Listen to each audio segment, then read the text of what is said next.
All right, we got what I think is going to be the last video. Is this on? Yeah, it's on. What I think is supposed to be the last video, right?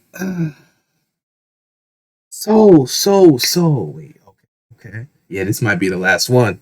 3 videos. Let's get it. So we got why the Brooklyn Nets are not supposed to win the NBA championship, and he didn't put it in quotes. So I'm saying, maybe it's not sarcasm. So maybe he has a legitimate reason why they shouldn't win. So, I'm all for it. I want to check it out. Nice. What's up, YouTube? It's the one and only Legend of Winning, aka Low, and I don't think the Brooklyn Nets are going to win a championship this year.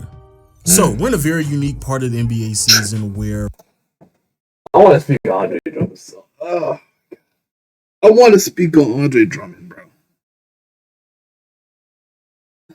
The man is dookie buns. I'm not even gonna lie. Like, when I say he's trash, that might be an understatement, bro. But yeah, he's kind of trash. Before he joined the team, I never said, okay, this guy's going to help us put us over the edge. You know what I'm saying? I never said that. I said, I'm going to give him a chance and see what happens. I always give people a chance to see what they can do to prove the haters wrong. You know what I'm saying? That's the one reason people play.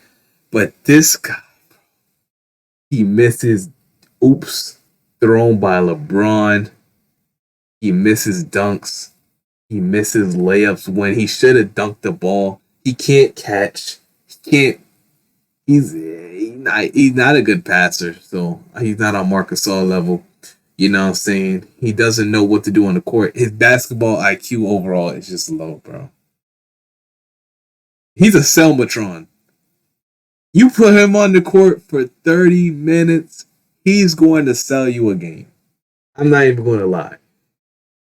For him to be our starting center, bro, he would have to share his minutes with Marc Gasol and Trez. In some cases, he can't. In the playoffs, I rarely see him playing.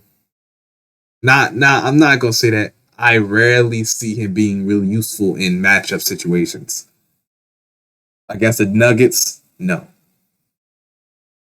Against the Jazz, I don't know. I don't see. Yeah, I'm just getting into we're deep enough into the year where we feel very familiar about who these players and teams are, but not yet at the finish line to where anyone can be confident about these concise assessments that many people want to make. Because of this, Steph Curry can have an amazing month of April, and now all of a sudden he's now the winner of the MVP award, and the New York Knicks can go on a winning streak, and now all of a sudden they're in conversations to make the conference finals. I know, all sounds crazy unless you're a New York Knicks fan, and so with us being at that stage of the NBA season, I guess my hot take would be that I don't believe that the Brooklyn Nets are going to win the championship. Matter of fact, I would go as far as saying that I don't even believe the Brooklyn Nets will make the NBA Finals, which I know sounds crazy, right? The Brooklyn Nets, they have a team assembled with Kevin Durant, Kyrie Irving, James Harden, and as time has continued to progress, they've added even more off. Nah, but what I think, if James Harden is healthy, they do make the finals because James Harden puts that team to another level that I don't think a lot of the teams in the East can match. You know, saying they do got Kevin Durant. You got to realize that. And James Harden. But if you take James Harden off that team, if he does not stay healthy, I don't think this team reaches the finals because they have so many holes in their defense. You know what I'm saying? Their offense is good, but they have too many holes in their defense to really go that far into the playoffs. Now, James Harden gives you the edge offensively to where it's like none of that matters. But if you take James Harden off that team, yeah, they're not making it there.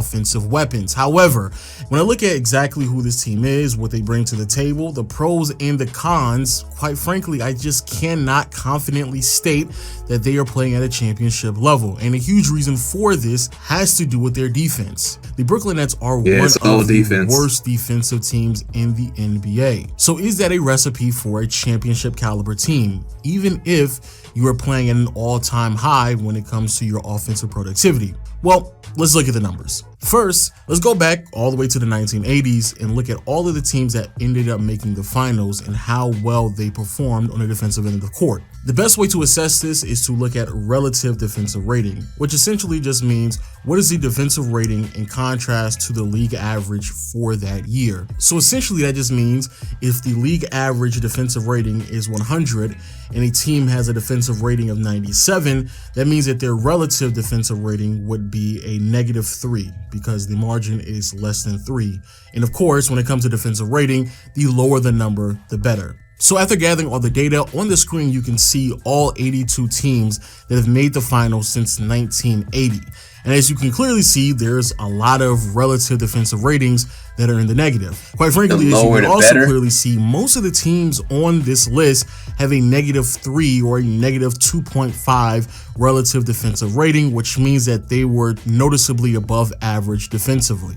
And if you continue to look at the graphic, as you can clearly see, there were very few 2008 Celtics had the best defense. NBA Finals with a below average defensive rating. Yeah. And again, this is just making the. And I knew the Cavs had bad, like, the Cavs, the 2018 Cavaliers had the worst defense. That's why they were just being picked apart. You know what I'm saying? The 2017 Cavs had bad defense too. Just letting Kevin Durant. I don't know. I can't remember how many open dunks KD had in that game, bro. That defense was terrible. But where's the 2020 Lakers though? It got to be like on the green, right? I mean, I'm looking for it right now. I'm gonna just look at Lakers. There you go. 2020 Lakers. Nice. -4.3. We had good defense. Nice. Let me see the Heat though. Let me see that Heat team that LeBron went on. Heat team. Heat. Damn. 2013 Heat. Okay, yeah, mediocre defense. You know what I'm saying? 2020 Heat. Mediocre to bad. 14. Okay. 16 Cavs. Okay, I see. Nice.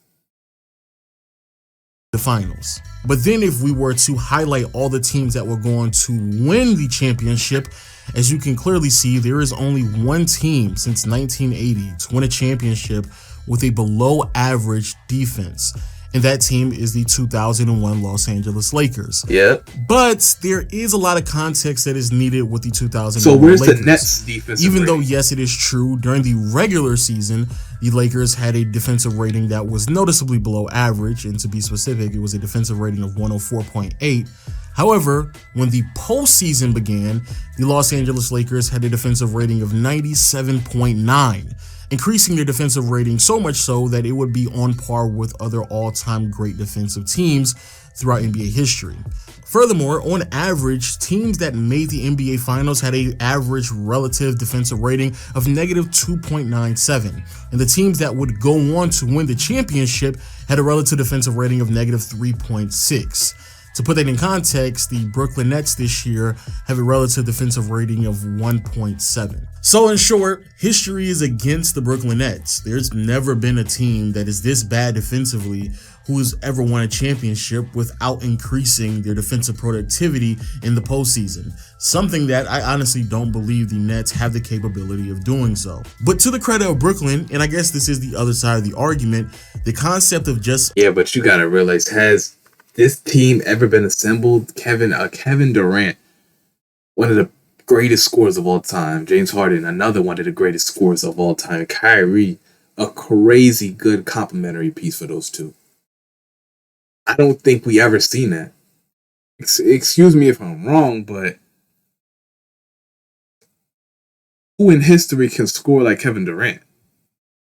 And is tall and lengthy as him. Outscoring your opponent, playing with someone like James Harden, normally just doesn't work. However, the Brooklyn Nets have found a formula of doing so, and they have been able to do so even with Kevin Durant, Kyrie Irving, and James Harden very rarely playing alongside one another. Although KD is not his prime anymore, he's still goddamn good. So far this year, the Brooklyn Nets have a win percentage of 67.7, and if this was a normal regular season, that means that they would be on pace to win north of 55 games. That is extremely impressive, not only just because of the injuries, but again, the lack of defensive presence. Because throughout NBA history, it is very rare to find a team that is that successful in the regular season while being this bad defensively. And to be a bit more specific, these are all the teams on the screen since the 1980 season that have had a comparable offense and defense to the Brooklyn Nets while still having a similar win pace. Now, unfortunately, none of these teams make the finals, let alone win a championship, and actually a handful of these teams were not even able to make it out of the first or second round. The most successful out of the bunch are the 1988 Boston Celtics, the 1990 Chicago Bulls, and the 2010 Phoenix Suns, who were all able to make it to the conference finals. Now, there are some context that is needed with the Celtics and the Bulls because both of them were dealing with injuries, but also it's very important to highlight that both of those teams saw an increase in defensive productivity in the postseason. So using them isn't necessarily fair. However, the 2010 Phoenix Suns, I believe, is a great example of a team that was just quite frankly outscoring everyone and was really close to winning the championship. And here's what's even crazier. When they lost to the Los Angeles Lakers in the conference finals, it's not like the Suns had a bad offensive series. They actually had an offensive rating of nearly 120, which back in 2010 was basically unheard of. The problem was, though, is that defensively they were just so bad that when they matched up against a near elite offensive team like the Lakers, that the Lakers offensive rating jumped all the way to 124. And the reason why this is so concerning is because you can see a similar trend happen with the Brooklyn Nets this year when all three stars are playing on the court with one another. Now, and that's why I said I hope the Nets can make the finals in the Lakers. And I'm going to show y'all exactly what true pain is. Yo, you know how many good defensive teams LeBron had to go through to win championships? The 2007 Spurs, the 2016, 15, let's not even say 15, 16, 17, and 18 Warriors.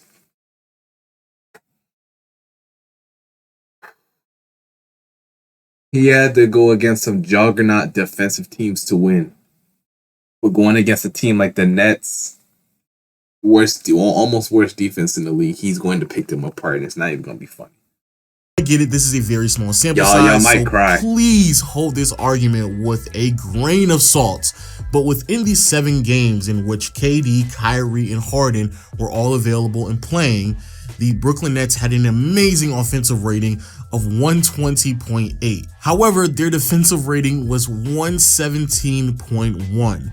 Now, technically speaking, they're still outscoring their opponent. But the problem is that most of those teams are horrible offensively, and the fact that on average the offensive rating of the opposing team could jump to 117 again is very reminiscent of what we saw in the 2010 Phoenix Suns.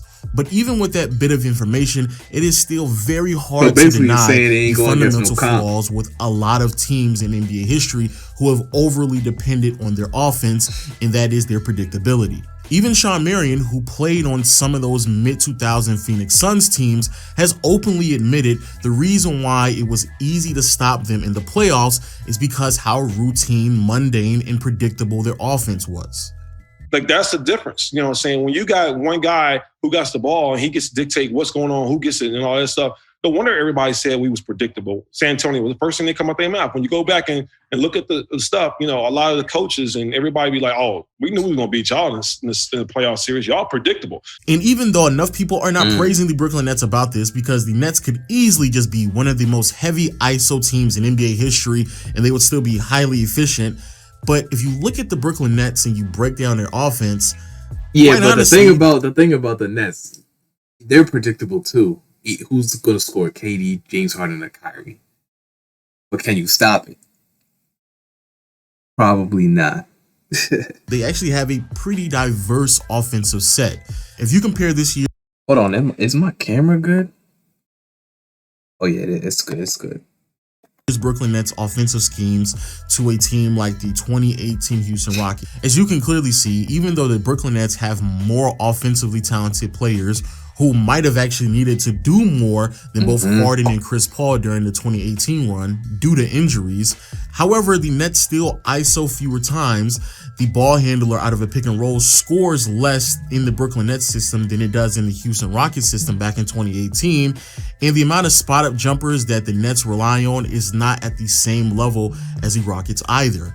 The offense is just more diverse, which is ironic because the biggest criticism for the Nets heading into the season, and even when they added James Harden, is that they were just going to heavily depend on isolation or pick and roll, which again just isn't the case. And what's even scarier is because of this level of versatility, as well as just the talent that is on the roster, in every aspect of just scoring the basketball, the Nets are extremely efficient, practically top 10 in efficiency in every aspect of scoring. Which is why this conversation is just so interesting. All the numbers and history points to the fact that the Brooklyn Nets are not supposed to win this year. Regardless of talent, regardless of skill, regardless of efficiency, historically speaking, you need to have at least an average defense to go on to win the championship, preferably a borderline elite one. And it is very interesting to see what's going to happen when they face teams like the Milwaukee Bucks or the Philadelphia 76ers.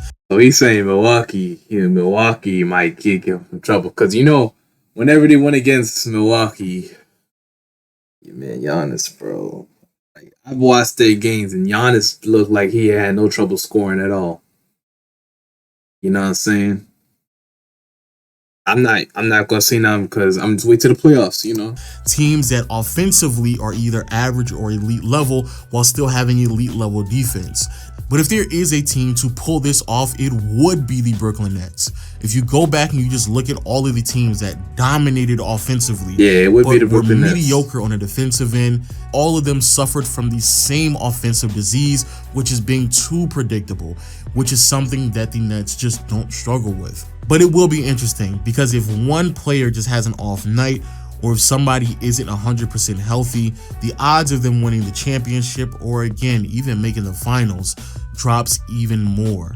But hey, those are just my thoughts. Please let me know what you think about the video, the Brooklyn Nets, the Eastern Conference, who's going to win the championship, all of that in the comment section.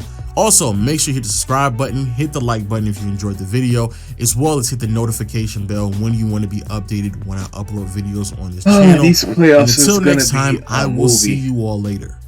Guys, Peace. You don't understand. The playoffs this year is going to be a movie, y'all. Let me know who you got winning the chip, guys. Not gonna lie. This playoffs, bro, it might go down as a good one. You know what I'm saying? But it sucks that the injuries, the teams that aren't injured, of course, there's a lot of teams that are injured, like the Nuggets, the Celtics now. But yeah, the playoffs is going to be good. That's all I'm going to say. So, I'm out.